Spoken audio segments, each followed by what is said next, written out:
Big East basketball grabs the Washington, D.C. spotlight tonight as Pittsburgh visits Georgetown. The Panthers have been the best road team in conference play the last decade, and they face a Hoyas squad desperate for a win, lest they fall too far behind in the ultra-competitive Big East. We've counted down to the new year, but the time for celebrating is long gone. Now it's time to work. We're keeping score, tallying up the wins, climbing up the rankings. It's a numbers game. This is when it really counts. 2011 Conference Tip-Off starts now. Welcome to Wednesday Night Hoops, presented by Reese's Peanut Butter Cups as part of Conference Tip-Off. A pair of top 20 teams meet tonight at Verizon Center as 19th ranked Georgetown hosts number 5 Pittsburgh. The Panthers have one loss all season, while the Hoyas have dropped 2 in a row. Pittsburgh 3-0 in Big East play, along with Syracuse and Villanova. Georgetown 1-3. Hi, everybody. Alongside Bob Knight, I'm Dave Pasch. Coach, as you look at the Big East, you got 7 teams ranked, 4 in the top 9. Just how good is this league right now? Well, you know, Dave, I don't think there's any question. There are more really good teams in the Big East, I think, by considerable margin than any other conference in the country, and that's what makes it so difficult. You lose by 3 or 4 points, but you've been beaten by a real good team, and now you turn around in your next game, you're playing against another really good team. And I think this conference has been for 4 or 5 years the most competitive conference, not by a small margin, but by far of any in the country. Well, Pitt was picked to win the Big East this year, and the Panthers off to a great start. They lead the nation in assists and rebound margin. They got some pretty impressive numbers. Well, the one thing you always got to think about preseason is who's voting preseason. How much do they know? But obviously it looks like those that picked Pitt knew a little bit about what they were saying, because I've seen them play twice. I really like the way they play. I really like how they go about it at both ends of the floor. And I think in the way they do it, it's tough for the opponent. Whether the opponent is on offense or defense, Pitt is a tough team to play against. Head coach Pitt starts 3 seniors and 2 juniors. Ashton Gibbs leads the way. He's the 6th leading scorer in the Big East Conference. Jamie Dixon says experience might be the Panthers' best quality this year. Georgetown also starts 3 seniors, including preseason Big East Player of the Year Austin Freeman. Chris Wright, starting point guard, has really struggled in Big East games shooting the basketball. Ed Corbett, Pat Driscoll, Wally Ritecki, our officiating crew. We're underway in D.C. Pittsburgh will start with the ball. The Panthers' lone loss was against Tennessee back on December 11th. They've won 5 in a row since, as Clark knocks it out of bounds. It'll stay Pitt ball. We'll see Pittsburgh's guards a lot working off the ball screen, and they're both very good, no matter which 2 they have in there, looking for other people, Dave, in the offensive scheme of things. Gibbs and Brad Wanamaker are the starting guards. Wanamaker averages 5 assists, 13 points, so their 2 leading scorers are their starting guards. Georgetown went to zone in its second defensive possession, but maybe they'll mix up defenses a little bit. Shot clock at 5. Wanamaker lets it fly and knocks down a 3. Pittsburgh leads the Big East in 3-point shooting. Plus, that's a good, patient approach to offense that they had both against the man-to-man and the zone that ended up with the 3-point play. And a Pittsburgh foul on McGee on Georgetown's first offensive possession.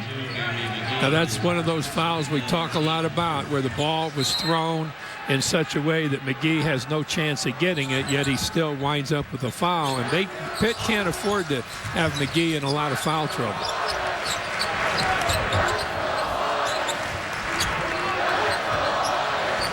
Here's Hollis Thompson, shooting 45% from behind the arc. Georgetown is a team, though, in the 4 Big East games they've played, shooting 26% from behind the arc.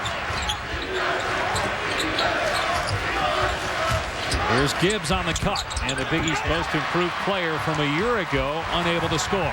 Boy, it was a good cut, though. It was excellent offensive movement, and then Wanamaker was in tune to the pass the whole possession. They post right up. He gets in between two defenders and kicks it out to Clark, and he hits a three.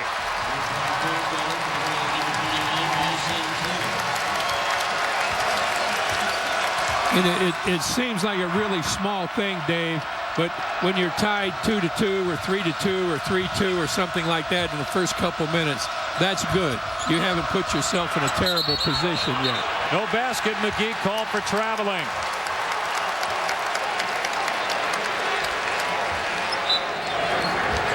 Seventh year for John Thompson III. The last time Georgetown was 1-4 in the Big East was the year prior to JT3 taking over as head coach. That was the 03-04 season. Hoyas trying to avoid a 1-4 league start this year. Georgetown really works at posting as they move the ball on the perimeter. Here's Wright, shot clock at 7. Open underneath was Vaughn. He couldn't score because of the block, and then it'll be Pittsburgh basketball.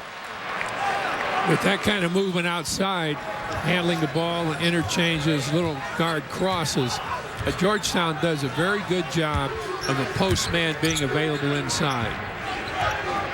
Gary McGee came over with the block for Pittsburgh, so Panther ball.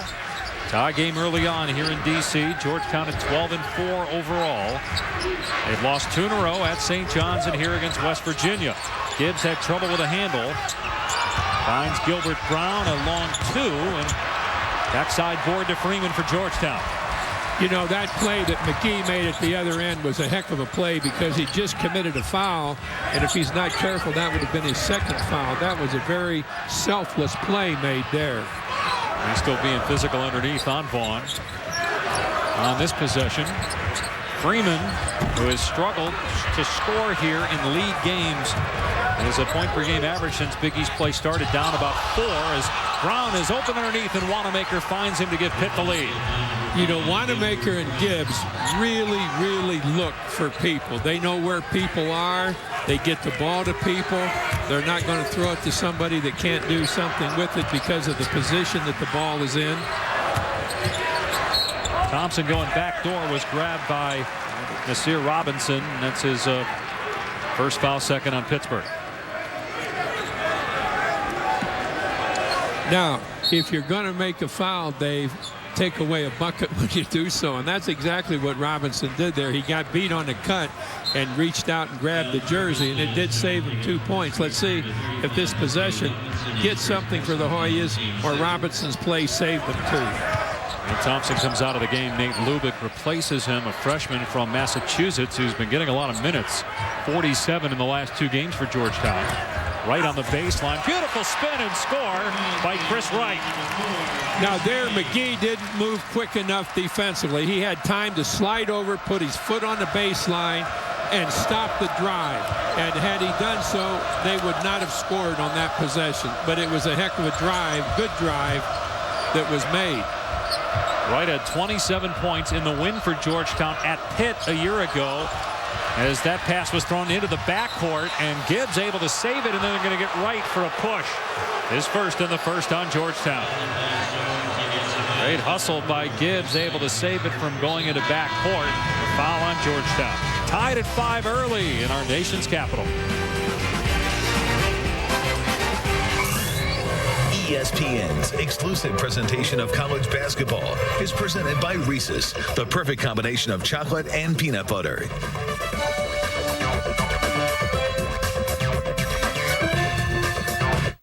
A triple header begins at 3:30 on ESPN.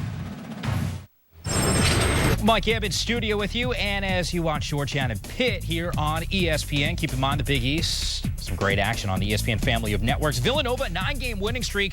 They're taking on Louisville on ESPN2. And then, of course, the number 4 team in the land, Syracuse, one of 5 unbeatens. They have St. John's on ESPNU. All the games on ESPN3.com. Dave, Bob, with more of the first half. Pitt, Georgetown.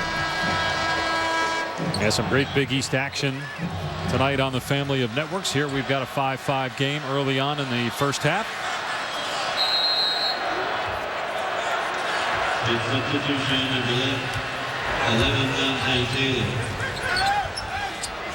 Dave Nash along with Coach Knight here at Verizon Center, and we get a foul inside on Georgetown. Let's introduce to you now the third member of our crew. Here's Holly Rowe.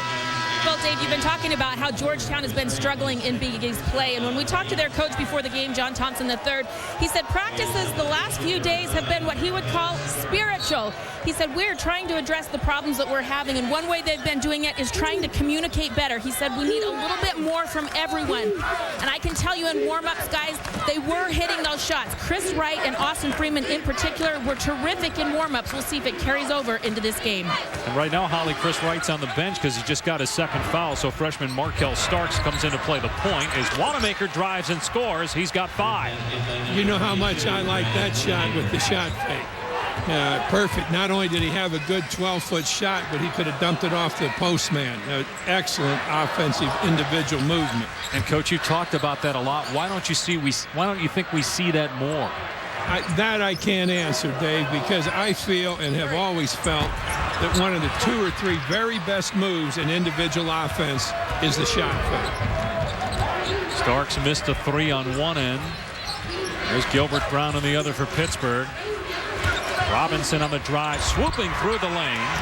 And a rebound by Julian Vaughn, who averages about 6 per game. Lead the way for Georgetown. Hoyas gave up a lot of offensive rebounds in their last 2 losses, including 15 to West Virginia, but a good job holding Pitt to 1 shot on that possession.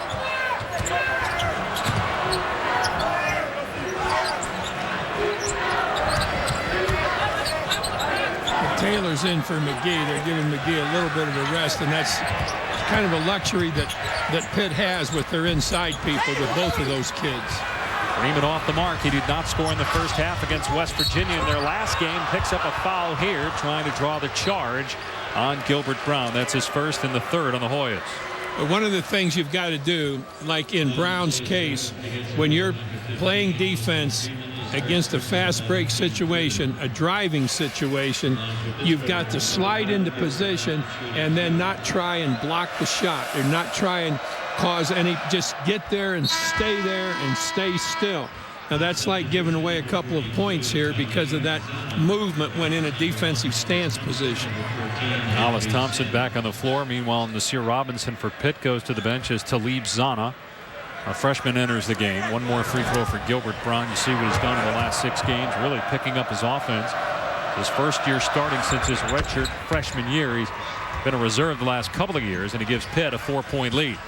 Pitt does a really good job, Jamie Dixon does, in getting a number of people into the play early in the game, so when they come into it in a crucial situation, they've had a little bit of game experience already in this particular game.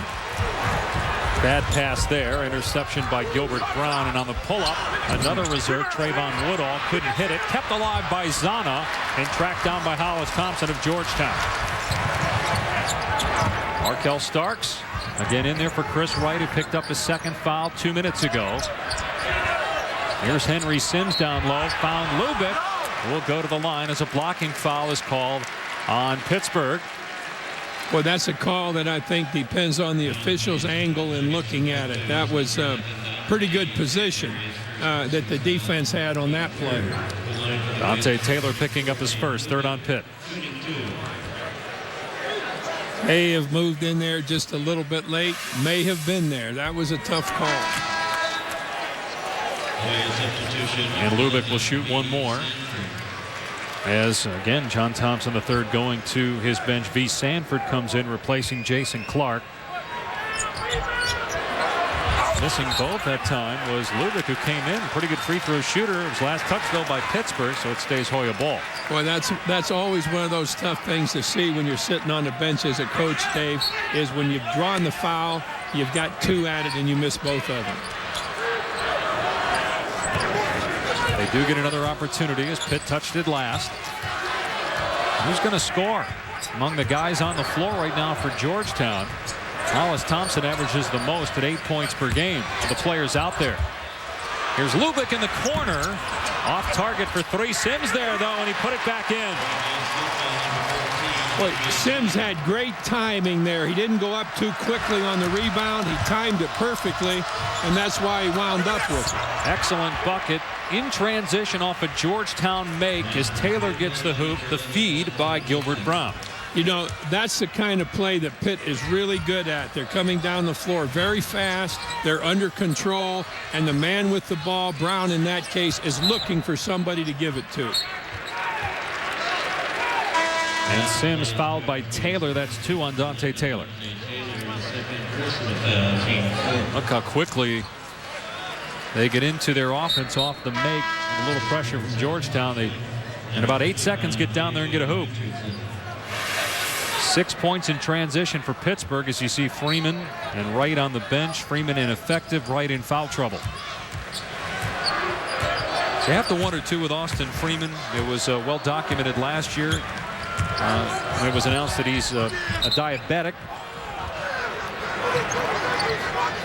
And obviously there are plenty of professional athletes and collegiate athletes over the years that have played through that, including a current athlete like Jay Cutler with the Chicago Bears. And Freeman said it really didn't bother him last year. But you know, those athletes, Dave, are those that really do exactly what they're told to do by their doctors. Great point. As Wanamaker gets the steal in the bucket, has 7 points now for Pittsburgh. Another thing that you see when you watch Pitt play is defensive players are really aggressive. They know where the ball is. They know when to make a lunge to get the ball. They know when to go after it, and they will know when not to. Sims called for the offensive foul, working on J.J. Richardson.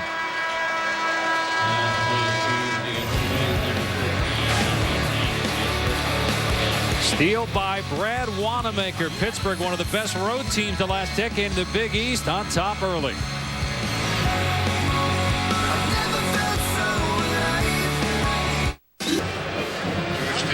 Back in Washington, D.C., where Pittsburgh has an early lead on Georgetown.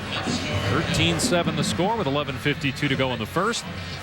Martin Luther King Jr. National Memorial is scheduled to be completed this summer. It's located on the National Mall here in D.C. And the 3 underlying themes of the memorial will be justice, democracy, and hope. King will be the 3rd non-president to be commemorated in such a way here in D.C. And, of course, MLK Day is on Monday, the 25th year of the holiday celebrating the life of Martin Luther King. You know, Dave, one of the things you and I talked about before this game, Pittsburgh, they have a 17-point plus margin in scoring. They're making 5 more points from the free throw line per game than the opponent is. They're shooting rebounds, 13 more rebounds per game.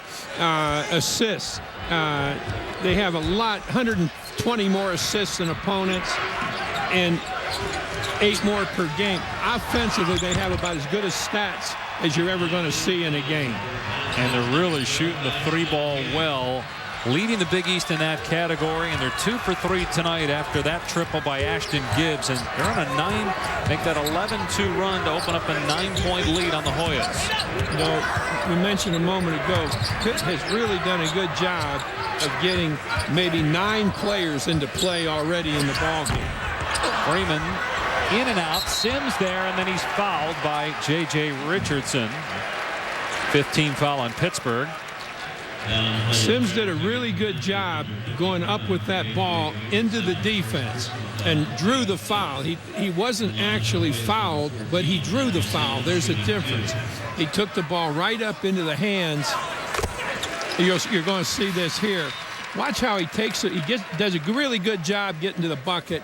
Now he takes it right up into the defensive man rather than shying away from the defensive man. And Sims knocks down both free throws, came in right around 50% from the foul line. Chris Wright remains on the bench for Georgetown with 2 fouls. Seems like when he scores, Georgetown wins. When he doesn't, they lose. He's under 10 points in their 3 Big East losses as Gibbs hits another 3. That's his 53rd of the season. He leads the Big East in made threes. You know, I think that was the result of the one he made a moment ago, thinking maybe I've got the touch here tonight, because that was pretty quick shot for Pitt's 3-point shooters. Preseason All Big East first team, second team member a year ago when he was the most improved player in the league. Benjamin on the drive. And a Pittsburgh foul inside, non-shooting foul, 6th team foul on the Panthers. We're going to see that that Gibbs shoots this pretty quickly here. He takes a little look and drills it, and that's 2 in a row that he's hit there.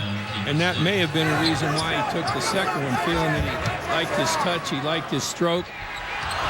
Great look off the inbounds pass, but Lubick could not finish inside. Just 9 points for Georgetown in 10 minutes. Important point, big on Pitt, is that whoever brings the ball down the floor for Pittsburgh does a good job with it, distributing it, holding it, setting up the offense. I don't care who the guy is, they get into offense well from the man with the ball. Woodall missed the wide open 3. Still a 10-point Panther lead. They go inside to Julian Vaughn. Vaughn working on J.J. Richardson, unable to finish, and cleared by Lamar Patterson. Georgetown just 3 of 12 from the field. They have as many turnovers as made shots, 3. Pitt, meanwhile, at 58% as Robinson drives on Benneman. Offensive rebound by Patterson, and then blocked by Vaughn, but out to Woodall. Gibbs again, hit it again. Gibbs ought to mark an X on that spot on the floor, Dave, and go there on every possession. The last 2 games, he is 8 of 11 from three-point land. Gibbs 3 for 3 tonight. Even though there's a pretty good spread right now, 13 points, Georgetown is still staying patient offensively, and that's something they're going to have to do. And Freeman fouled out high by Patterson. That's going to put Freeman at the line for a 1-and-1. Tomorrow night on ESPN, we've got a college basketball doubleheader for you, starting at 7 with a pair of ranked teams in the Big Ten. It's Purdue and Minnesota, followed by Virginia Tech and North Carolina. Of course, Duke, the #1 team in the country, is in action tonight. That's coming up next here on ESPN at Florida State. All top 5 teams in the ESPN coaches poll in action tonight, and all on the road. As Freeman misses the front end of the 1-and-1. Clark there with the offensive rebound, and he'll go back to the line. And Chris Wright back on the floor, by the way, for Georgetown with those 2 fouls. Down the play is charged against the Panthers, number 55, J.J. Richardson, a second. They get Richardson for the personal, a second. Richardson did a really good job of just staying upright until the ball was taken into him just a little bit. There again was a foul that was drawn, not a foul that was committed. Richardson did a good job. He held his position. He didn't try to block the shot, but the ball was taken up into his arms, and a foul was drawn. They're fixing the contact. Jason Clark, we mentioned the top 5 teams are on the road. The #6 team in the country, San Diego State, is at home taking on UNLV. These are the 5 remaining unbeatens in college basketball. And all tough games tonight. Florida State traditionally plays Duke well in Tallahassee. Michigan, Ohio State, obviously a great rivalry, better in football than basketball, but you never know. At Chrysler Arena, Iowa State under Fred Hoiberg playing better this year. As Clark misses the first free throw. Yeah, that's what we talked about just a moment ago when Georgetown missed 2 free throws on the same opportunity, and now Clark's got to get this one down. What we're seeing so far, Coach, is this more the fact that Pittsburgh is just an excellent team, or that Georgetown is not as good as maybe people thought going into the year? I think Pittsburgh is pretty good, Dave, and plus the fact that Gibbs' 3-point shots, 3 of them have really been the margin thus far. And again, Georgetown misses both opportunities from the free throw line, which means that in their last 4 free throws, they've come up empty-handed. Clark's an 80% free throw shooter, and then they fall asleep on defense at the other end, and McGee gets an easy dunk. Gibbs didn't force the dribble. He picked up the ball when he still had room, and when you watch him pick up the ball, his head was going right into excellent vision. His eyes saw what was there. Really good look. Set that whole play up by Gibbs. And you rarely see Georgetown give up an easy one on defense. Traditionally among the top teams in the nation. And field goal defense and points allowed as Freeman gets to the basket and the Hoyas finally in double figures scoring. But they are not going to play. Georgetown is not going to play against a team this year that looks as well from the ball into the play offensively as Pittsburgh does. They really look well to see what's there. Gibbs got the defender in the air, and Clark picks up the foul. First on Clark, and the 5th on Georgetown. 13-point lead for Pittsburgh. When we come back, we'll update you on the other games going on in the Big East tonight. Some good ones. Mike Hammond studio with you. We take you to Madison Square Garden. Syracuse, one of 4 unbeatens, match it up against St. John's. Josh Cabral, the offensive rebound. He's got himself 2 points there. 6 in the game so far. As I mentioned, Syracuse, one of 5 unbeatens. That game going on ESPNU. It's a 3-point count there. Louisville matching up with Villanova. Tied at 25 apiece, that game on ESPN2. Here it's a 13-point lead for Pittsburgh. The Panthers so efficient, coach, on offense. Yeah, they are very, very good on offense. We're going to see a couple of things here with Gibbs, which is very typical of the outside play by this offensive with Pittsburgh. Really looks inside. Gibbs looks inside. He finds McGee inside. Does a great job. And here's another situation. 3 things. Picks the ball up, he looks, he shot fakes, he draws the foul. You can't ask for better play from a guard than they get from Gibbs, a Wanamaker, no matter who it is with the ball. Gibbs has as many points as Georgetown does as a team. And the Panthers 7 assists, 1 turnover. They came into this week number 2 in the nation in assist to turnover ratio. Pittsburgh has very good defensive stance and position on the ball. There, shot fake, got a really good shot for Wright. And every time we see that shot fake, Dave, there's going to be a good shot. And it ends up that Sims is not boxed out. Perhaps because of that, he now has 6 points and 3 rebounds. Now, when McGee goes outside, you don't even need to go outside with him. Let him handle the ball out there and maintain a good help position inside. And then when he comes back, pick him up. Here's Wanamaker off the McGee screen. Shot clock at 7. Robinson leaning in, banking it in over 2 Hoyas. That was a real athletic play by Robinson. Fake left, total spin, put the ball up on the glass. They missed McGee just before that when he came out and set the ball screen and then went inside. Last time Georgetown was 1-4 in the Big East was the 1998-99 season. Trying to avoid that start, but down 15 to Pitt. That helps them. Austin Freeman hitting a triple. As you mentioned earlier, Freeman has got to shoot well. He's got to score well for Georgetown's offense to be effective. 46% from three-point land, but just 35% in conference games so far. Got that one to go. Wanamaker to McGee, and he'll go to the line.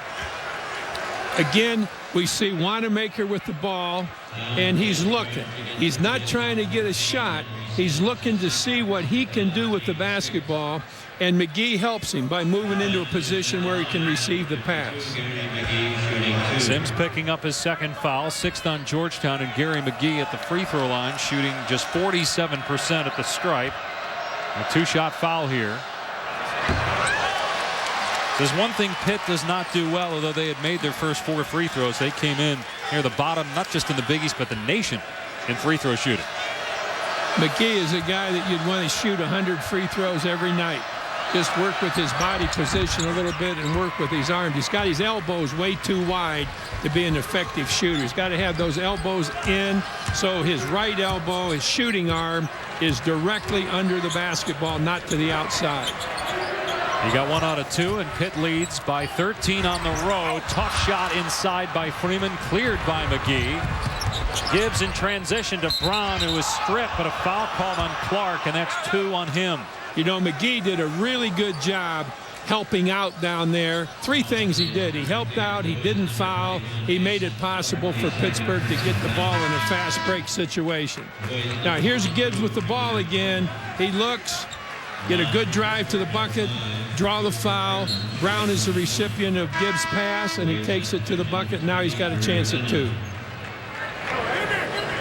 Albert Brown and what he did last year against Georgetown in a loss at Pittsburgh, which, by the way, is the only loss at the Peterson Event Center in the last 50 games for Pitt. Chris Wright had a huge game in that win for Georgetown last year, but he's barely been on the floor in this game because of foul trouble. I'm going to call a lane violation here.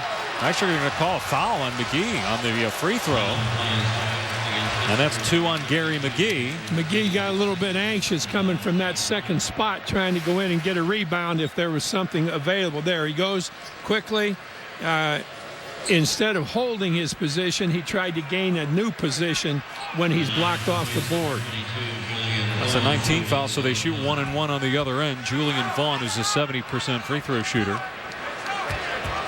McGee is nodding that he knows he has 2 fouls. He's got to be careful. I don't think Jamie bought it. I think Jamie has a substitute up there for him. He's coming up. Georgetown, meanwhile, 2 of 8 at the free throw line. And Robinson inside, another bucket for the Panthers in the paint. And you know, another great pass on the play. Another drive by a guard looking for somebody to get open and found Robinson. Vaughn working on McGee, can't score. And cleared by Ashton Gibbs.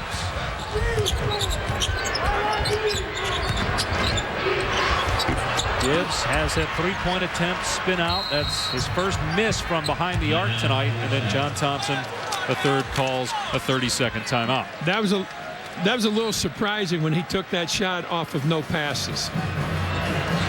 Pittsburgh with a 15-point lead on Georgetown. 5 minutes to go in the half. ESPN, the home court of college hoops. We got a great Saturday lineup for you starting at noon Eastern. Tennessee, the only team to beat Pittsburgh, by the way, this year, taking on Vanderbilt, #1 Duke in action following. And then women's game at 8 Eastern. Tennessee, ranked 6th in the country, taking on Vanderbilt. Well, the Tennessee men's team struggling since that win against Pittsburgh. Of course, Bruce Pearl sitting out. Second game of an 8-game SEC suspension last night as the balls fell at home to Florida. A 3 in and out for Hollis Thompson. And Georgetown doesn't get back defensively. Wanamaker missed the layup, though. And then a foul on Pitt. That's the 10th team foul on the Panthers, so the Hoyas will shoot 2. You know, Pitt does the best job of any team I've seen at getting the ball off the defensive board, down the floor quickly, and then waiting a moment to see what's going on. They hold it up, they hold the ball, and then they find somebody that's open. Georgetown 2 of 8 at the free throw line, and 2 more here for Vaughn, who's a decent foul shooter at 70%. Wanamaker pick up the foul for Pittsburgh, his first. You know, Dave, one of the things that I always enjoy about coming here is a chance to see John Thompson. I have great respect for John. I love the guy as a person. He wasn't just an extremely good basketball coach, which he really, really was, as good as any coach I've ever been around. But I think more than any coach I've ever known, John Thompson always wanted to do what was right. And whatever it dealt with players or whomever, John had a great feel for what needed to be done, and he really supported things that were the right things to do. A great respect for John Thompson. John Thompson Jr., along with you, Coach, and John's son, John Thompson III, now in his 7th year. Craig Esherick was in between the 2 Thompsons as the head coach for Georgetown, as Hoyas get 1 out of 2 at the line. They're 3 of 10 now, and trail by 14. Wanamaker, another good look inside. Robinson went for the extra pass and was knocked out of bounds by Georgetown. Little profile on John Thompson Jr., 27 seasons, the 1984 National Championship. Really wanted to do what was right for kids, for players, and right for the game of basketball. No one better than John was.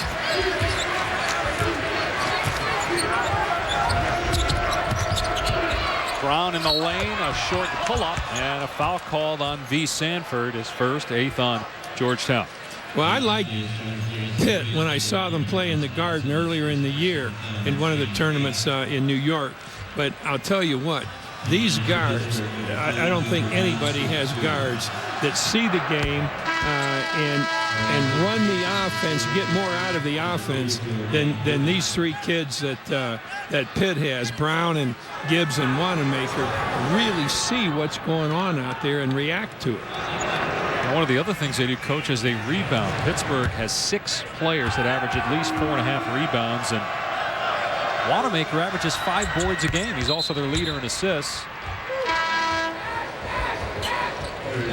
As Brown gets both free throws and the Pitt lead back to 16. I think they have. I think they've really made some strides since early in the year. They were good then. I think they're better now than they were early. Little walk.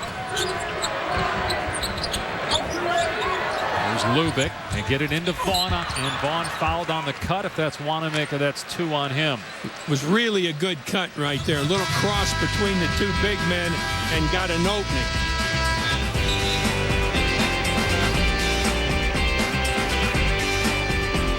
Studio with you. Coming up at the half, Stephen Barta will join me. We'll take a closer look at Ohio State, one of just 5 unbeatens in the land. They have Michigan. Duke, they're #1.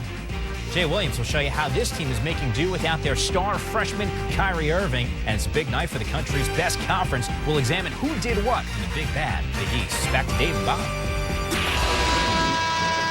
Top 5 teams in the nation all on the road tonight, including number 5 Pittsburgh, but the Panthers handling Georgetown rather easily right now. A 16-point lead. They've got 8 assists and just 1 turnover.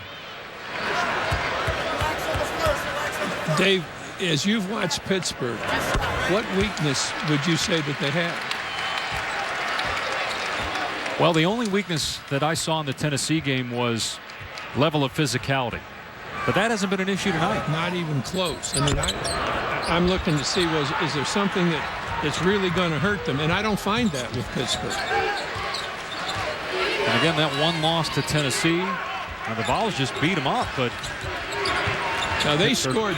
Pitt scored very well against Georgetown's man-to-man, and now they're playing against the 2-3 zone again. And those guards have good patience. Let's just see if they get something where they find a guy open or they develop a good shot against the zone. Here's Wanamaker over Vaughn, and Brad Wanamaker with 9. He and Gibbs, the starting backcourt for Pitt, have combined for 20 points. That's more than the entire Georgetown team. Now, those guards lend real individual abilities to the offense as well as what they do when they see things, and Wanamaker did it right there in an individual play. Vaughn with the bucket. You know, last year, Coach, Greg Monroe played for Georgetown. He was such an excellent passer. The offense often ran through him. Just seems like the Hoyas have difficulty getting easy shots this year. Well, they've gotten the ball inside a little bit more than I thought they might against the Pitt inside tandem, but yet I think you're right. I think they've had to work, though, pretty hard to get what they get. 6 3-point attempts is actually fewer than Pittsburgh has taken in this game. Panthers with 6 to shoot. Here's Gibbs working on Sanford, and Ashton Gibbs now with 13 points.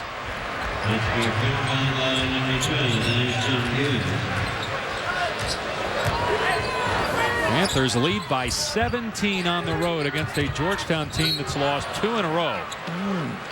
They're going to get Nasir Robinson for the foul. It's his second. Some of the easy buckets we're talking about with Pittsburgh. Wanamaker with a great look, and then Brown the pass inside of Dante Taylor, and that was easiest of the night, the dunk by McGee. Well, all this is a result of the man with the ball looking for somebody, not looking for a shot, taking the shot if he's got an opening, but looking for somebody to get the ball to. Benjamin at the line, and another miss for the Hoyas. 4 of 13 shooting. You know, if they're a little bit better, if they're 10 of 13, you know, they're at least still in the ball game. Right now, they're not in the ball game. Georgetown's not. And I imagine the temptation, if you're Georgetown, because you rely so much on the three-point shot, is to start letting them fly from behind the arc. So how do you handle that as a coach? Well, I think you still want to maintain patience. You may have to take a couple of shots, but the thing there, Dave, is they're not getting much room on the perimeter. Pittsburgh's doing a very, very good job of perimeter defense, and if they're going to take the shot from outside the three-point arc, they're going to be doing so under very good pressure from the Pitt defense. Shot clock at 6. Brown over Vaughn. Offensive rebound, though, for Taylor, and then a Georgetown foul. Georgetown's having some problems with blockout on the defensive backboard, and that's the 4th time, I think, that they have been called for a foul on their own defensive backboard. That was a problem in their most recent game to West Virginia. They allowed 15 offensive rebounds. V. Sanford picks up his 2nd foul. Well, you know, they've given up almost that much so far, plus the fact that this is probably about 7 points with Taylor making that free throw that have resulted from the free throw line, fouls being created on the offensive board of Pittsburgh, and then getting to the free throw line because of those fouls. Second one won't go. Vaughn able to get the rebound. Pittsburgh by 18 points. Chris Wright is back on the floor with 2 fouls, just 2 points for him. And we mentioned earlier, it bears repeating, Chris Wright under 10 points in all 3 Big East losses, 17 points, and their lone Big East win. Great look by Freeman, and Vaughn able to convert. That's one of the few times that Pittsburgh didn't have good rotation from the help side. Postman came across and helped on the driver, but he didn't shut him off. When you help on the drive on the baseline, you've got to have your foot on the baseline so he does not have 2 directions to go. He's got to go over top of you, not underneath you on that baseline drive. But Pitt comes right back with that patience. Shot clock at 8. Inside a minute to go here in the half. Timer at 4. And Brown turns it over. Breakaway for Wright. And an easy 2. The easiest bucket of the night for the Hoyas. Well, you know, along with that, that's the absolute worst possession, really the only poor possession that Pitt's had on the offensive end. Only their 2nd turnover of the first half. And Jamie Dixon calls a timeout, about a 3-second difference between game and shot clocks. Tomorrow night we got a doubleheader for you starting at 7 Eastern with number 8 Purdue taking on 25th ranked Minnesota. Then at 9 Eastern Virginia Tech and North Carolina. Both games available online at ESPN3.com. All right, we thought going in, we talked about some of the top teams in the Big East Conference. We mentioned Syracuse and maybe they were the best team in the league and they're playing St. John's tonight, but Pittsburgh looks pretty good. You talked about it, Coach. You don't really see a weakness in this game for the Panthers. No, I don't think so at all. I think that, as I said, I saw Syracuse play early and also saw Pittsburgh play early. Based on that, I would have felt that Syracuse might have the edge. But, Dave, I don't know how you feel about it, but from what I've seen, this game that Pittsburgh is playing here tonight is the best I've seen any team play basketball this year. Would agree. I mean, and Jamie, I got a kick out of Jamie coming off the bench. Now, that's the first mistake, really, that they've made offensively, and yet he was right on top of it. It wasn't like, well, we've been playing really well. He really got on that turnover that they had, careless play a moment ago. And he talked a lot about that at the shoot-around. Just kept harping on focus for his team as Gibbs is open and buries his 4th 3 of the first half. 3 seconds left. Freeman for 3. No. And Pittsburgh leads by 17 at halftime.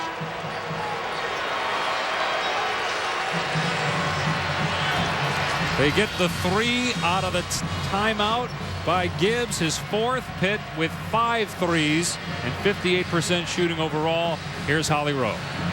Coach, what have you got to change on your perimeter defense right now? Their guards really hurting you. Their guards are really hurting us. We have to guard the line a little better. They're getting too many open shots. How did foul trouble affect your offensive rhythm in that first half with Chris Wright out of a big bunch? I don't think it did. It's our defense is hurting us. All right, thanks, Coach. Gibbs with 16, Holly. Wanamaker at 9. That's a total of 25, which is more than the entire Georgetown team. Pitt by 17 on the road. Here's Mike Yam and Steve Bardo, the UPS halftime report.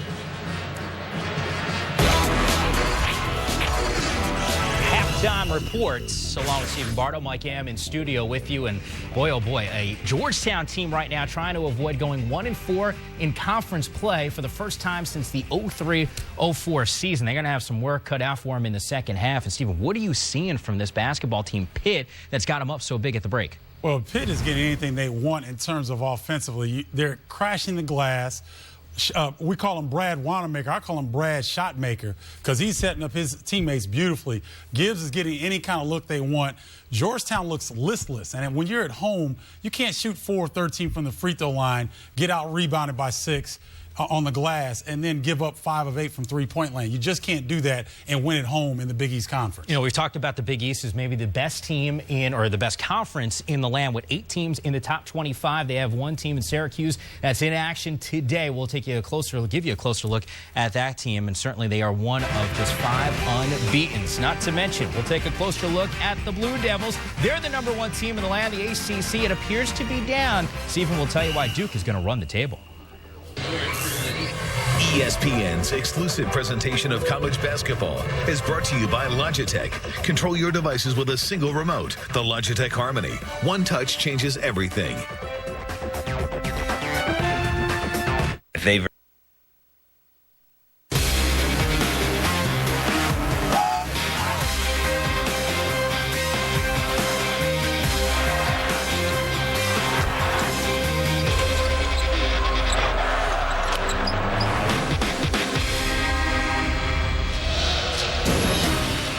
Welcome back to Washington, D.C. and Wednesday Night Hoops presented by Reese's Peanut Butter Cups as part of conference tip-off. Pittsburgh trying to go to 16-1 and 4-0 in the Big East, dominating Georgetown. The Hoyas in danger of losing their 3rd straight Big East game. Pittsburgh with a 17-point lead, its largest ever at halftime in a Big East road game. Well, I think they've been awfully good at both ends of the floor, Dave. I mean, as I said, I am really, really impressed with Pittsburgh both ways. And also, you know, I'm really impressed that you and I have got a Reese's chocolate to eat here tonight. You know, I'm kind of hungry. One, huh? And there isn't anything better than a Reese's chocolate. Meanwhile, Gibbs and Wanamaker, coach, a combined 25 points. So the Pitt backcourt outscores the entire Georgetown team. Well, you see here, Gibbs again makes that great play on the pass inside. And we'll see Gibbs where he looks inside there. He's hit some outside shots. He's not taken a shot that with his ability that shouldn't have been taken. And meanwhile, Georgetown missed 10 free throws, 4 of 14 at the line. Austin Freeman gets a basket. He had just 5 first-half points. Now, Freeman made a great move there, not with the bucket, but he pulled up about 5 feet short, was not in danger of the charging foul, and made the bucket with a soft shot. Another easy Pitt basket. Wanamaker with the drive and dish to Gilbert Brown. And at the very last moment, he was able to turn what looked like a poor shot into a great pass simply because he was looking for somebody that might be open. 10 assists and only 2 turnovers by Pittsburgh. Meanwhile, Georgetown has 3 assists the entire game. Thompson on the drive, able to float that one in, but an offensive foul call. No basket. That was an absolute perfect example of coming across the lane by Brown to help defense. He got himself squared away in the path of the driver.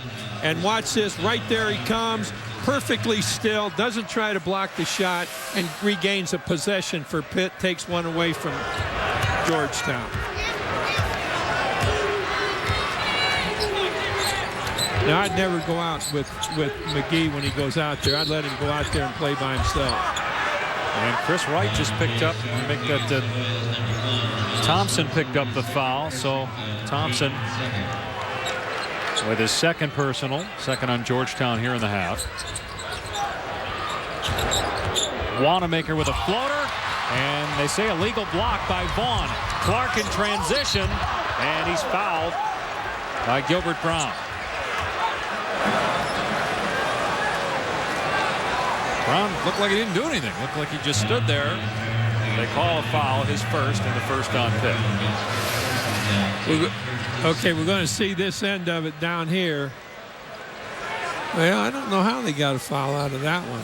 I agree with you. I don't think he did everything not to foul, I think. Didn't get his arm in there, didn't swat somebody in the back. Ollie Rowe had a chance to talk with Jamie Dixon before the second half began.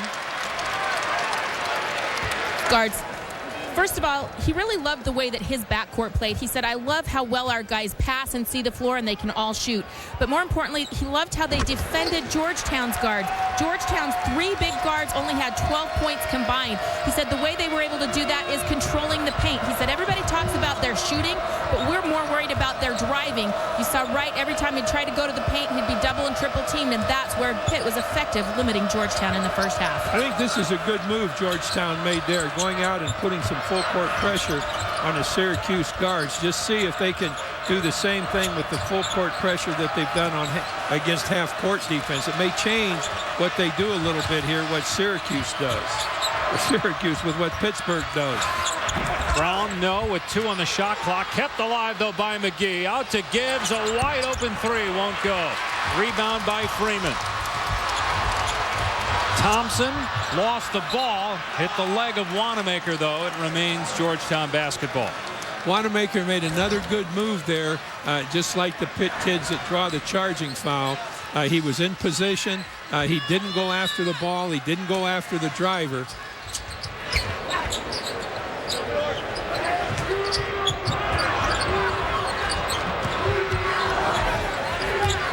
Well, that's just where Pitt doesn't want McGee that far out on the floor playing man-to-man defense.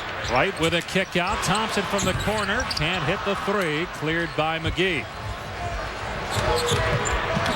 Georgetown 2 of 9 from 3, Coach. You know, they've had some good shot opportunities. They just haven't been able to get it down. And Wanamaker fouled on the way up, so it's going to be a 2-shot opportunity for Wanamaker, and Clark just picked up his 3rd personal. You know, these guards, Wanamaker, Gibbs, Brown, we've talked about all 3 of them. They have opportunities from every phase of offense. You know, assist opportunities, shot opportunities, drive opportunities, free throw opportunities, because they get those things for themselves. All 3 of those kids, they are very difficult to contain offensively. And you see the numbers for Wanamaker tonight. Now 11 points for him as Pittsburgh is back up 17. Now the Panthers average 81 points per game. That's second in the Big East and the most in the Jamie Dixon era. So back to Holly's initial point about the offense.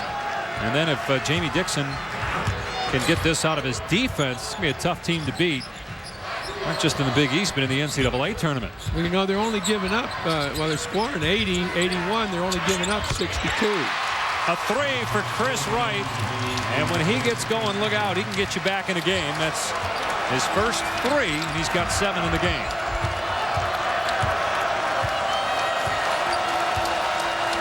Coming off a 3 for 13 effort from the field and just 9 points in a loss to West Virginia. Entry pass McGee, pretty move by Gary McGee. He's come a long way in 4 years at Pitt. It was really a quick feed inside from the corner, Dave. They made 2 sharp passes in reversing the ball and got it in very quickly to McGee, and he was just as quick at going to the bucket with it. Freeman missed the triple. Vaughn there with a rebound, but he's caught for traveling. No basket.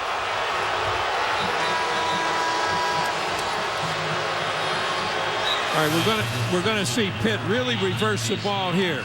There's a ball on the dribble, 1 pass inside, and very, very quick move. McGee, when you're playing post with your back to the ball, pass comes into you, you have got to know what you're going to do before you get the ball. The guy's on your left, you go to your right, or vice versa. The postman has to know.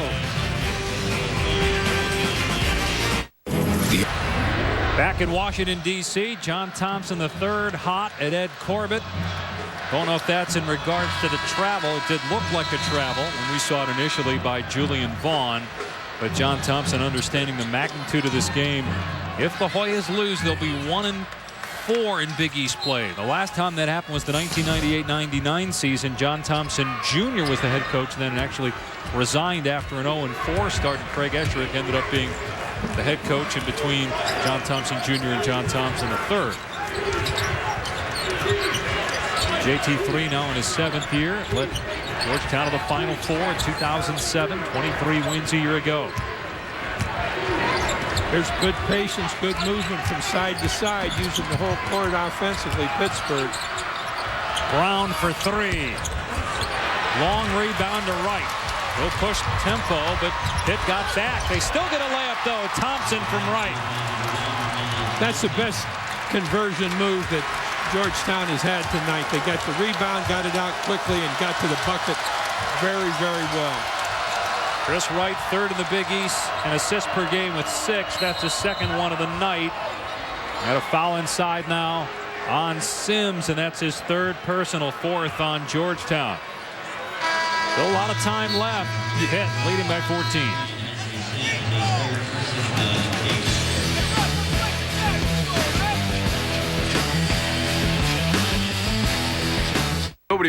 Mike M in studio with you. Time for an update. This game on ESPN2. We're talking about Louisville and Villanova. Malik Wayne's in the lane. It's a friendly roll right there. He's got 8 points, and the Cats right now on top by 9 after that bucket. You can still see it's a 6-point game in the second half. Syracuse, they are 1 of 5 unbeatens. They are matching up against St. John's on the U, and they're up 52-35. And how about this? Ohio State getting a little bit of a test from Michigan, 64-60. Time winding down in that matchup. And here it's all Pittsburgh, Mike. The Panthers led by 17 at the half. The lead is 14 right now on Georgetown. Woodall into the game with Gibbs and Wanamaker at the guard spots. Robinson and McGee in the front court for Pittsburgh. Wanamaker got past his defender and gets the reverse layup. No help side defense on that drive at all. You can just keep harping away and harping away at that. Wanamaker is 13, Gibbs with 16, and then a turnover by Lubick. Numbers for Pitt. Woodall to the bucket. You know, a little while ago, I mistakenly mentioned Syracuse when I meant Pittsburgh, and I think it was my reflection on how much I'd like to see Pittsburgh and Syracuse play each other. I think there'd be a lot of really good, interesting basketball in that matchup. And they do play next Monday night, part of MLK Day. We got NBA college basketball for you throughout the day on Monday, including that game between Syracuse and Pitt, both right now in the top 5. We don't get to go to that, do we? No, we don't. Meanwhile, Todd Graham, the new Pittsburgh head coach. On the football side, this is the 3rd coach they've had in the last month. Remember Dave Wanstead, and he was not retained, and then Mike Haywood was hired and then fired after some off-the-field issues. So coming over from Tulsa after 3 bowl wins is Todd Graham. Does have a little Big East experience. Was an assistant at West Virginia at one point. As Chris Wright misses a 3. Let's check with Holly Rowe for more on Todd Graham. Well, Todd was on campus yesterday. He held a press conference, but more importantly, a team meeting with his players. I'm told that some guys that were in the meeting with the team came out and immediately called a radio station and said, we're like kids on Christmas. When he told us what we're going to do offensively, we were so excited. He has hired the former West Virginia and Michigan offensive coordinator, Calvin McGee, who helped evolve that Rich Rodriguez spread, guys. So we can expect maybe 53 points in a game like the basketball team has from the football team. What do you think? And Pitt's really been a conservative team. Holly offensively for many years. I'm sure Panther fans excited about that. They did lose a couple of key offensive guys, though. Lewis and Baldwin both going pro. Steve Peterson, the athletic director, here tonight, watching the basketball team lead by 20 on the road. You know, to get away from the football for just a moment, Pitt has made 3 great drive and pass plays on offense in a row for 3 straight buckets. Drive and pass. Drive, look, pass. Great plays. Vaughn with a rebound. Good defense by Woodall with a strip. 4-on-2 for Pittsburgh. Another layup. Robinson in the lead. 22 for the Panthers. 4 straight drive and pass. That is really, really good thinking. Good work by the guards, Dave. This the best team you've seen in college basketball this year. Tonight, this is the best team I've seen play college basketball. I haven't seen everybody play, but this is the best that I've seen play. I, until this point, would have said without qualification, Duke was the best team. But if Syracuse plays this way all the time, they're as good as anybody. Did I say Syracuse again? You meant Pitt, but I understand the way they play is very similar. I must really want to see that game. Well, watch it next week. I know you got a game next Monday night, but it's 7:30 Eastern on ESPN, Pitt and Syracuse. Tomorrow night we got a doubleheader at 7 Eastern. It tips off with Purdue and Minnesota, followed by Virginia Tech and North Carolina at 9. The competition in the ACC, when you talk about the best team in the country, not what it's been in the past. I'm even thinking that Duke might run the table. And obviously in the Big East, you got 4 teams in the top 9. An impressive showing by Syracuse on the road at St. John's tonight and Pitt here in D.C. You know, I talked about Syracuse so much last year and then was really pleased with how good I think they are this year. That will be a tremendous basketball game. Really, really good help. Shot clock down to 3. The jumper won't go for Starks. That's Pitt basketball again. Boy, Taylor came in and did a very good job in the defensive post on that possession.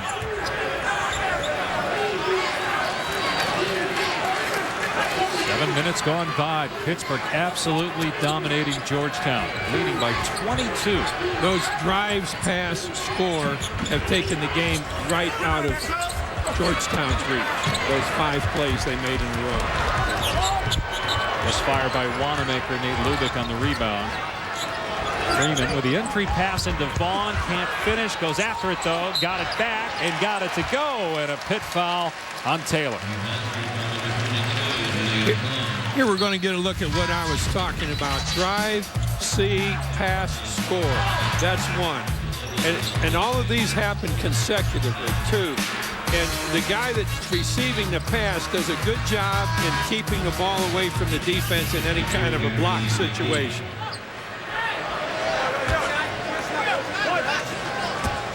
Meanwhile, Georgetown with 4 assists as a team, and Pittsburgh has 2 guys with 4. Woodall and Wanamaker as Vaughn gets the free throw. Vaughn looks like a guy, not just here in the last couple of possessions, but when he's been in the ball game, that can be of some very, very valuable help to the Hoyas as the season progresses. He's got 9.6 rebounds tonight. Picked up a foul here, though. His first and the 5th on Georgetown. Well, after this, the Panthers play Seton Hall on Saturday at home, and then that Syracuse game we talked about. They go to DePaul and then Notre Dame at home, and then Rutgers on the road. And DePaul and Rutgers are really struggling, as is Seton Hall.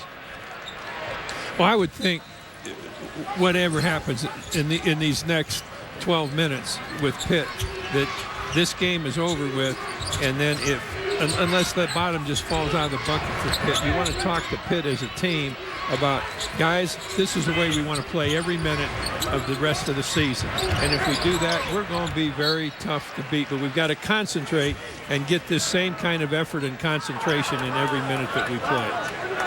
You know, Coach, we mentioned the schedule coming up, and some of those teams, at least on paper and looking at the records, aren't what Georgetown was coming in. So how do you keep your players alert and motivated when you got that kind of schedule coming up as McGee gets a bucket? You don't talk at all about who you're playing. You set up your scouting report a little bit, Dave, and here's what we've got to do. Here's what we've got to stop. You talk about us. Here's what we're capable of. Here's what we've got to do. You just talk about our team, our players, our defense. We're difficult to score against. We have good patience, but we talk about our playing really well, not about somebody else at all. And Pitt still playing hard in the defensive end. A lot of contested shots, including that 3-point attempt by Starks. Wanamaker got a hand in his face. It was last touch, though, by Pitt.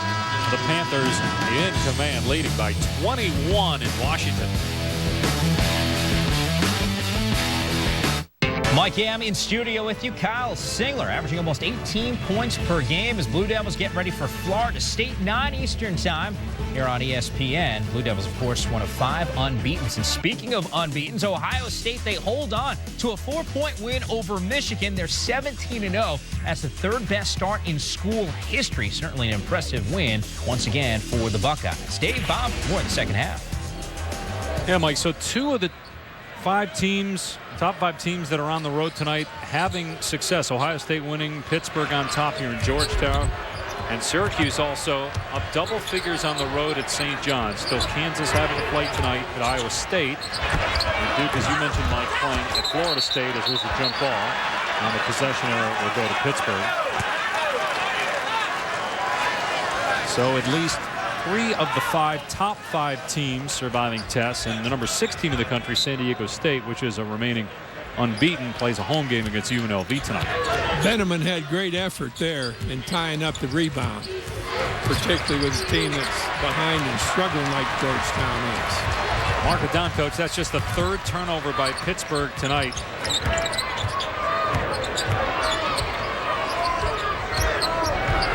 Right on the drive and a trip, so they'll go to the line. Zanzana, his 2nd personal. A lot of long faces on the Georgetown bench, down 21. Well, you know, you can kind of see in their eyes that they're not satisfied with themselves. And just the way the expressions come off. These kids aren't satisfied with themselves. My guess is they'll be working awfully hard getting ready for the next game starting tomorrow. They know they're a better basketball team than they're playing. But the one thing they also have to understand is they're playing against a very, very good team, and they've got to move themselves toward playing like that. Well, they got 37 points. In a game against Missouri earlier this year, they scored 111. That game went to overtime. They beat Missouri. They also had a win at Memphis, beat Old Dominion, but they're struggling of late, in danger of dropping their 3rd in a row. 2nd free throw good, and then Gibbs coming back in for Pittsburgh. You know, I mentioned earlier how good it was to come here and visit with John Thompson, one of my favorite people in coaching. And same thing is true of a good friend of ours, Dick Grote. You know, Dick Grote is one of the great athletes in American sports history, as an MVP in Major League Baseball, an All-American in college basketball, and a truly, truly great guy. And I know you think about Dick just like I do. Yeah, longtime college basketball analyst alongside Bill Hillgrove, is also the voice of the Steelers as Brown misses a 3. But Grote in the College Basketball Hall of Fame, and also a former MVP with the Pittsburgh Pirates in 1960. And, you know, he played in the NBA with the Fort Wayne Zollners, who later became the Detroit Pistons.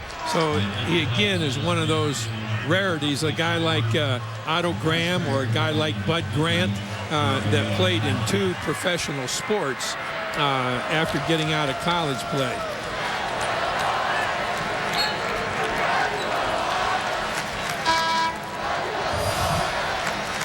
Was the batting champ and the MVP with the Pirates in 1960, and 4-time All-American in baseball and basketball, Dick Grote. And here's some action shots. Well, 15 seasons, too, for Grote and the Bigs.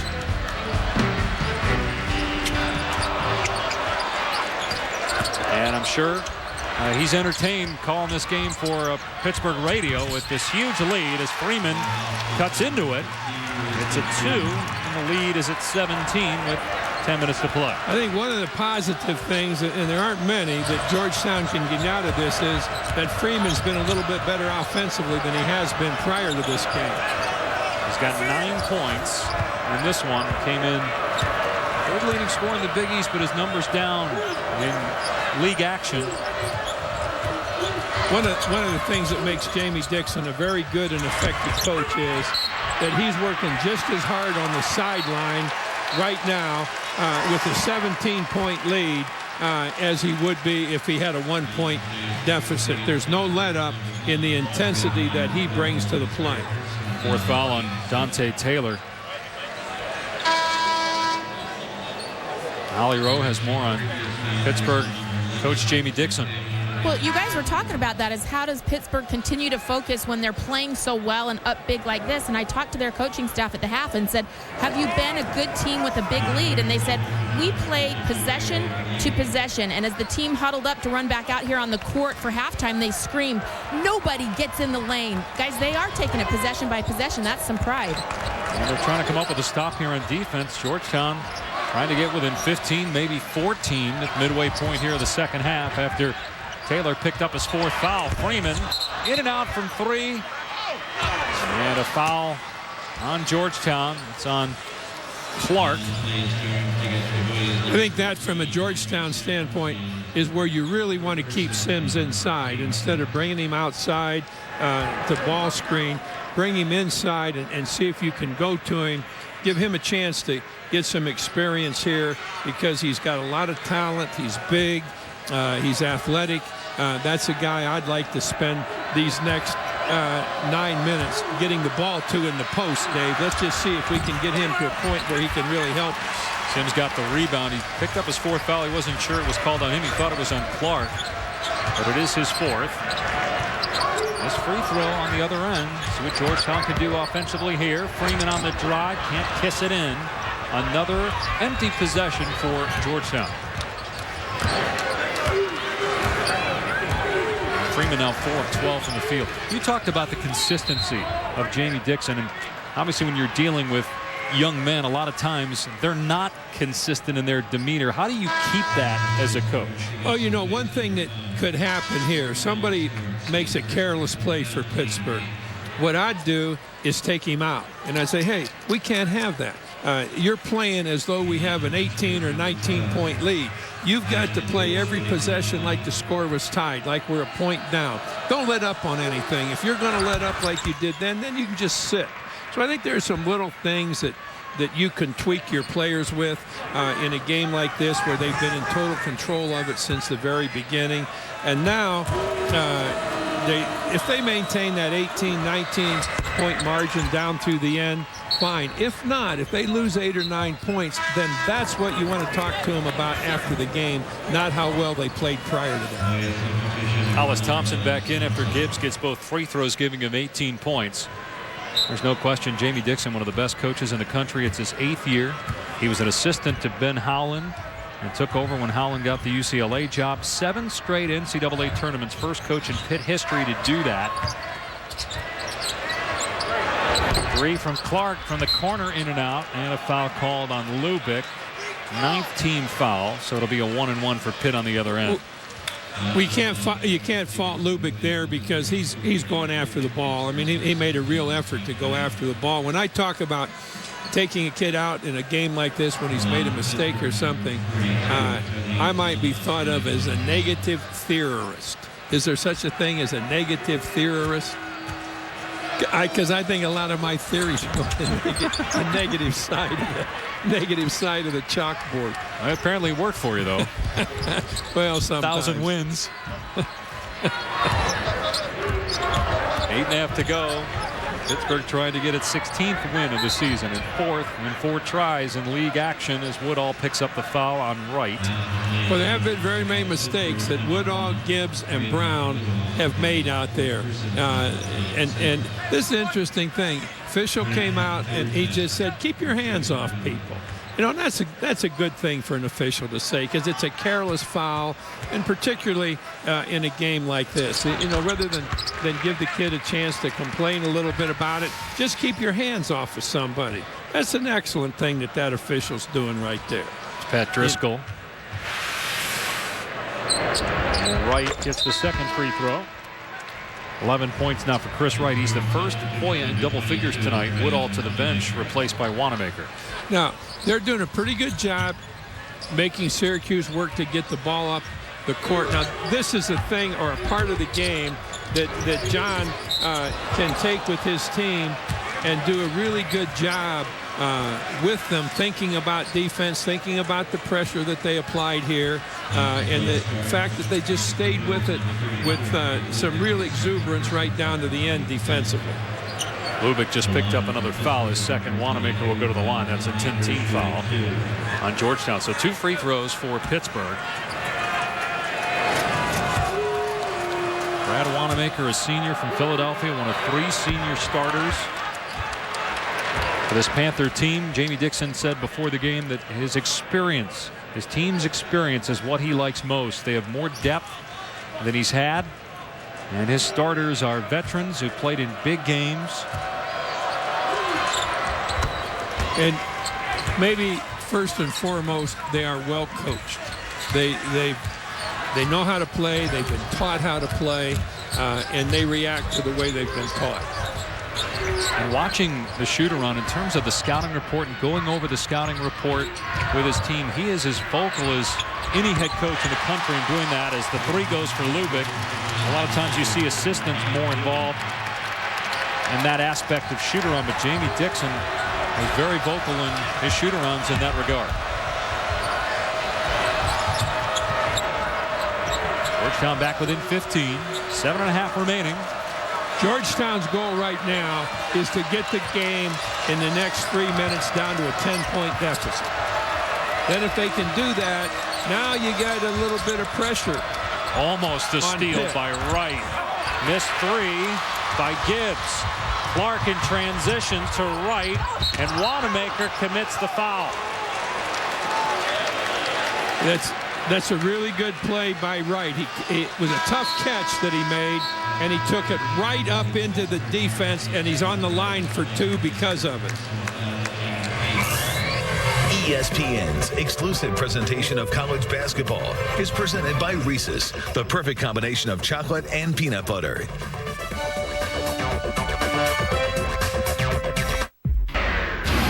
The Tucker Center here in Tallahassee will be packed to the rafters tonight for the visit of the #1 team in the nation, the Duke Blue Devils, led by All-America guard Nolan Smith, taking on one of the best defenders in all of college basketball, Florida State's Chris Singleton. It's all coming up on Wednesday Night Hoops. Here in D.C., Dan, Pittsburgh clinging to a 15-point lead. Still time left for Georgetown. What's the biggest key for the Hoyas here, Coach? Well, you know, again, we go back to what we've been talking about all along. Pittsburgh has been very, very effective at both ends of the floor. I mean, they've been as tough to play against as Georgetown has encountered in any team they've played so far this year. It's really been a great year for the Panthers. Just one loss. That was against Tennessee. Back in mid-December, they've won 5 in a row since. They have wins over Maryland, Texas, Connecticut, Marquette. Georgetown has some good wins, too. Beat Missouri, Memphis, and Old Dominion, but lost 2 in a row entering tonight's game. You know, one of the things that would be right at home for the Pitt players after a game like this is, hey, think what happened when we played Tennessee.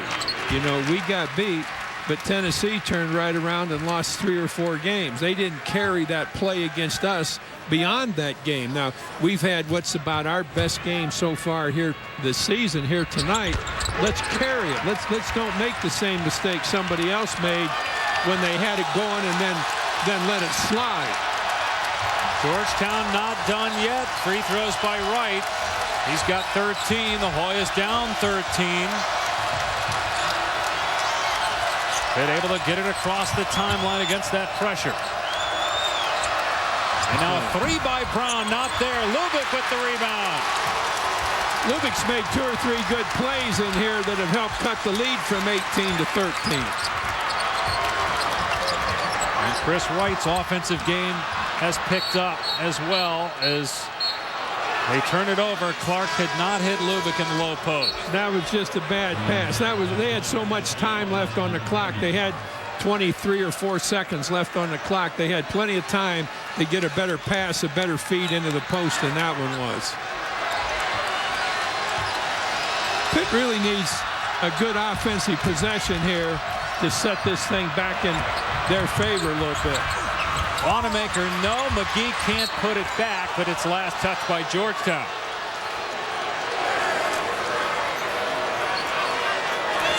These are anxious moments for a coach that's had a team play as well as Pitt has played so far this year. And now they're not operating quite as efficiently, quite as effectively as they were. And you're there sitting, squirming. We can't let this get under 10.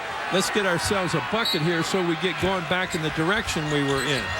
Lubick out, Benjamin in for Georgetown. Pitt has gone 5.5 minutes without a field goal, and its lead, which was over 20, is now at 13. They led 55-33 at one point in the second half. They're doing a good job of cutting the time down to about 15 seconds and then seeing what they can get out of that. Gibbs, no. And that looked like it hit a Georgetown player. It did. It's still Pitt ball. Panthers almost turned it over as Brown slipped and fell, but saved it to Gibbs and then missed a shot. Jamie's getting more anxious and more anxious with the way, as you mentioned a moment ago, it's been quite a while since Pitt got a bucket, and that's a typical reaction that any coach is going to have when his team's offensive efficiency really drops. They've missed their last 7 shots from the field. Gibbs off the screen. Again, Pitt being patient on offense. Wanamaker drives, got past Vaughn, Benjamin with a block. Anderson blew the putback. Out of bounds to Georgetown. Or McGee, rather, could not get the putback, and it's Hoya basketball. Well, you know, they have had 2 or 3 bad things on the offensive end, just like the putback there. That's about the 3rd time in this stretch. They have missed something relatively easy like that. Another opportunity for Georgetown maybe to get it down to 10 on this possession. Benjamin spinning on Robinson, gets the bucket. It's an 11-point game. Now, we said that things could happen if they got it down to 10, which is just exactly what they've been able to do here. And again, we mentioned that it was a good thing to try to do some full court pickup, and I think that has affected the kind of effectiveness that the Pitt half-court offense has had. 7-0 Hoya run. Pitt's gone almost 7 minutes without a bucket. Shot clock at 10. Gibbs on Benjamin. Gibbs buries a 3. What a shot.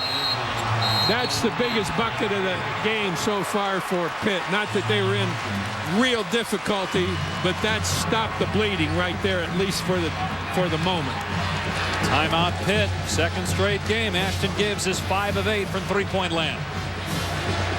Gets set up really well. Good footwork. Another look at it. That's 21 for Ashton Gibbs. College basketball Saturday starts at noon with Tennessee taking on Vanderbilt, and #1 team in the country Duke faces Virginia. Women take over at 8 Eastern with the 6th-ranked Lady Vols taking on Vandy. Don't forget Duke is in action tonight on ESPN following us taking on Florida State. Kyrie Irving still out. Nolan Smith really stepping his game up, leading the ACC in scoring and assists. Kyle Singler having another fine season for the Blue Devils.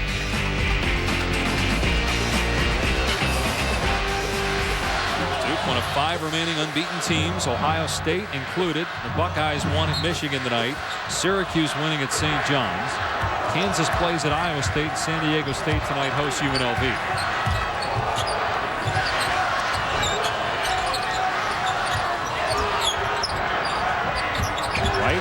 Driving on Wanamaker, can't hit it. Vaughn offensive rebound and put back.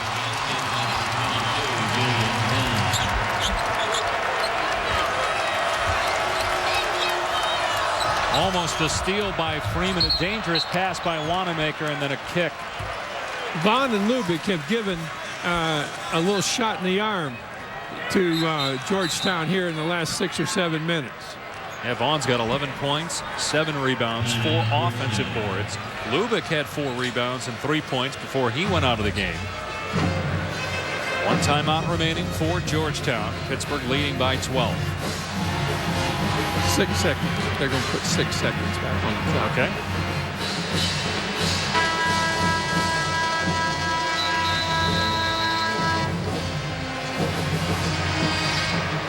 So 12-point lead for Pittsburgh, and as we look at our Reese's Perfect play, we see the Panthers, how efficient they are driving and dishing.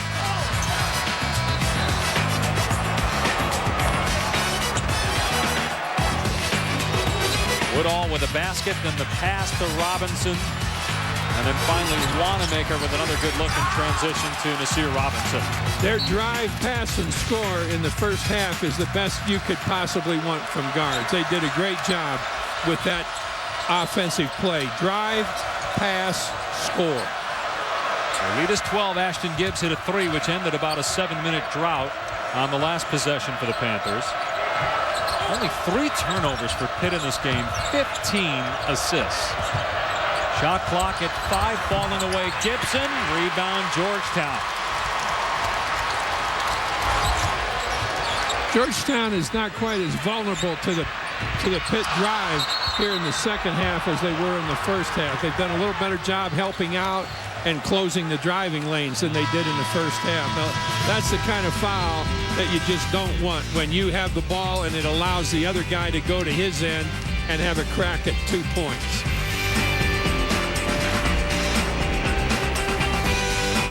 Mike M in studio with you. Dickie V getting ready for Duke and Florida State just minutes away here on ESPN. Blue Devils, one of 5 unbeatens in the land. Now, speaking of unbeaten, Syracuse, number 4 team in the country, a 76-59 winner over St. John's, 17-0 for the 3rd time in school history, just the 2nd time under Jim Boeheim. Louisville right now trailing Villanova by 13, under 2 minutes to play in the second half. And if you have a question for Dickie V, you can chat with Dick every Thursday during the basketball season at 11 a.m. Eastern on ESPN.com, including tomorrow. Get Dick's thoughts on Duke since he's seeing him tonight following our game. I think this guy's sending a question in right now. Got to get a head start. I think he's calling his girlfriend. One more free throw for Gary McGee, just a 47% foul shooter, and goes 1 of 2 on that trip. And Freeman could not get a hold of the rebound. Pitt basketball. Very big repossession for Pitt if they can get a bucket out of this.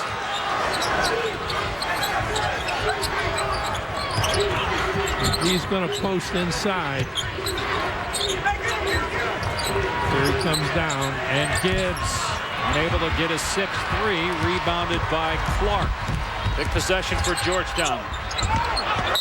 Last touch by Wanamaker, stays Hoya basketball. Boy, Wanamaker did a great job there in taking away Clark's driving lane and then not going into him or not letting Clark come into him, either one, and giving up a 2-shot foul. That was really good defensive play.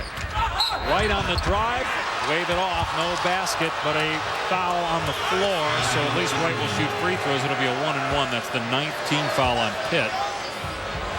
Robinson's 3rd personal. The guards for Georgetown struggling shooting the basketball in Big East play. That trend continues tonight. Wright 3 of 6, but Freeman 4 of 12 and Clark 1 of 3. So combined 8 of 21. Wright only played 10 minutes in that first half because of foul trouble. Now has 14 points, and the bulk of those here in the second half. I think this is a good move to get Lubick and Vaughn both in the game at the same time. And they've still got just a little over 3 minutes, but they've got a chance to do something at the offensive end with 2 big guys. That's the 11th missed free throw by Georgetown, and they trail by 12. See, 5 of those would, give them a chance. Well, we've talked a lot about how important the free throw is and getting more than the other team and making more than the other team shoots. And I think that's a phase of basketball that's really underestimated and underrated. Wanamaker to McGee, blocked by Vaughn. Shot clock at 3. Gibbs lets it fly. That's a violation. It did not hit the rim.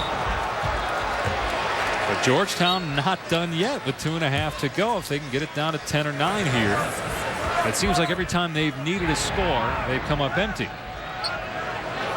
They've not been nearly as effective. I think not only is that a case of maybe them not having the same concentration, but you also have to give some credit to the Georgetown defense in the second half. Wright spinning in the lane, and it was last touched by Wanamaker. He's arguing his case, but it was off of Pittsburgh. Usually when you argue a case with an official, it's to no avail. Do you speak from experience? Yeah, I got a lot of no avails in my career. Right on the drive, offensive foul. Robinson draws the charge. Another empty possession for Georgetown. Now, on that move, Wright brought some people to the ball. But what he didn't do was look for somewhere to make the pass. Right here, he's got to look. He's got to look back. He's got a wide open man. outside in Lubick, who already has had 1-3, but he just forced the thing, and then that was a costly turnover. Third foul on Wright. 2 minutes to go. Pitt with the lead by 12. The Panthers just one loss on the year as Freeman fouls Woodall. That'll put him at the line for 2.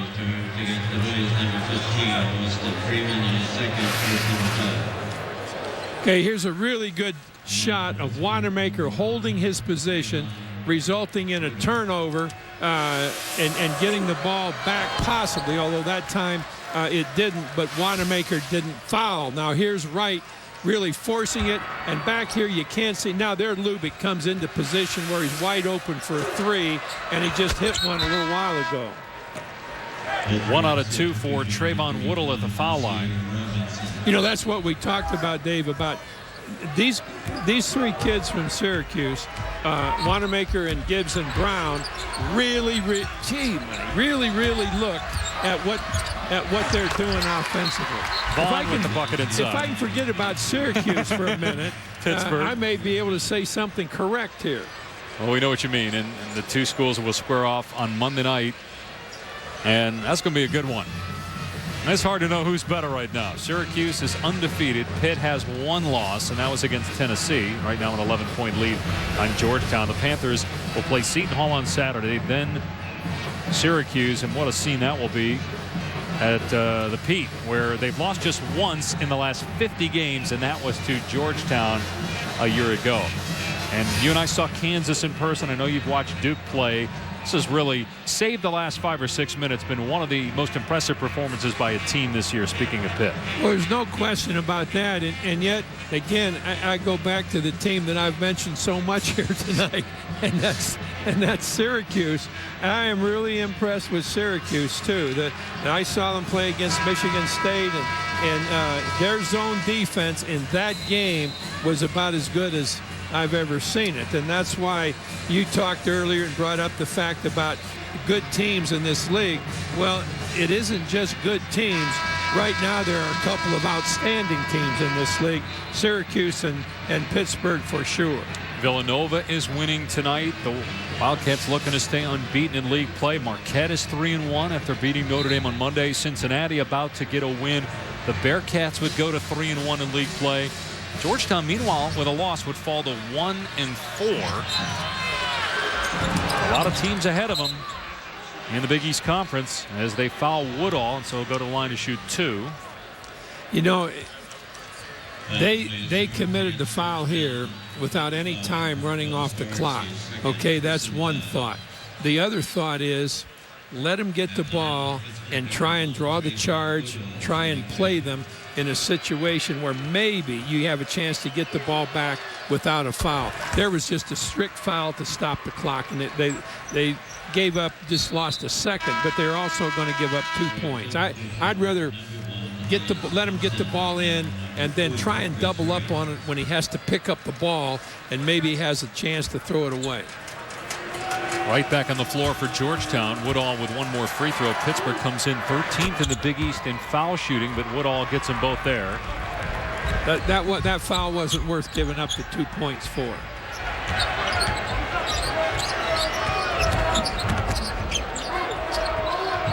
Here's Clark for 3. Off target. The tip won't go either. Rebound by Brown. And that may seal the deal. 13-point lead with 90 seconds left.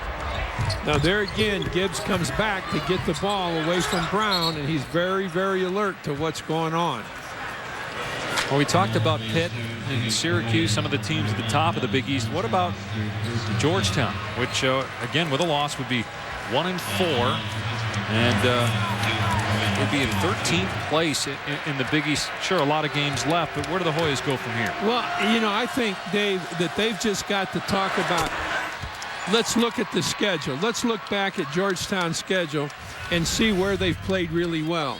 And then look at those games and say, this is how we can play, and this is how we have to play. We're not going to go anywhere playing like we are now. Although Georgetown has played much better in the second half at both ends, particularly the defensive end, than they did in the first half. Freeman hits a 3, but Perhaps too little too late for Austin Freeman. He's finally in double figures with 12 points as the Hoyas try to foul Gibbs. He's an 88% free throw shooter, but the Hoyas don't really have a choice, although they would not hack him, and now they get a hold of Gilbert Brown. Ashton Gibbs, another terrific night. He's our player of the game, brought to you by Liberty Mutual. 21 points and 5 of 10 from three-point land. Hit his first 3 threes to give Pitt a big first half lead, and he now has 56 triples on the year, which leads the Big East. You know, Pittsburgh was so good and so dominant in the first 25 minutes of this game that I think that would be the thing that you'd want to come back with after this ball game is over. Starting right in the locker room, right as the Pitt team gets off the floor tonight, about the necessity to play at that level, for 40 minutes, not 25 minutes. Then they become a real contender.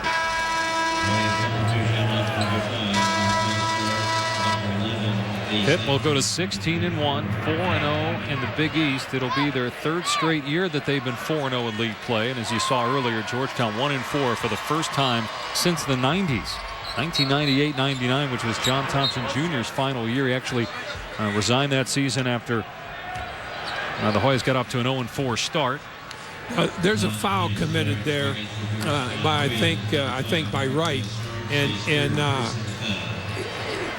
let the double team do something. Let the double team. No, it was Starks that committed the foul. Let the double team work there a little bit. Don't just reach in and foul. See if you can get them to make a mistake.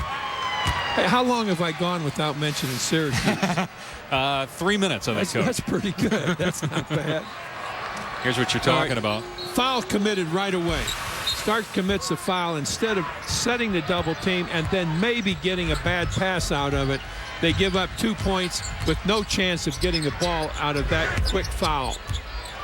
And about the only thing Gibbs has done wrong tonight is miss a free throw. He's supposed to a 90% shooter, and he missed the last one.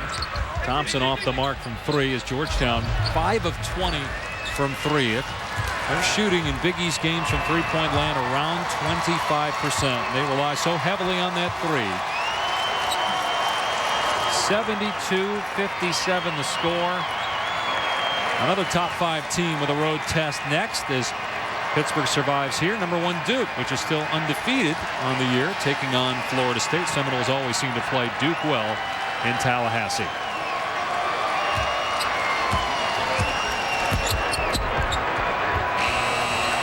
And it's a shot clock violation, so still 1.2 seconds left in the game. Georgetown never led tonight. 22 points for Ashton Gibbs. Pittsburgh led by 17 at the half. Its largest halftime lead on the road in school history, and they finish off the Hoyas to win by 15 and go to 16-1, 4-0 in the league. Georgetown now 12-5 and 1-4 in Big East play. For Coach Knight, Holly Rowe, I'm Dave Pasch. Duke and Florida State up next as we send you to Dan Shulman and Dick Vitale.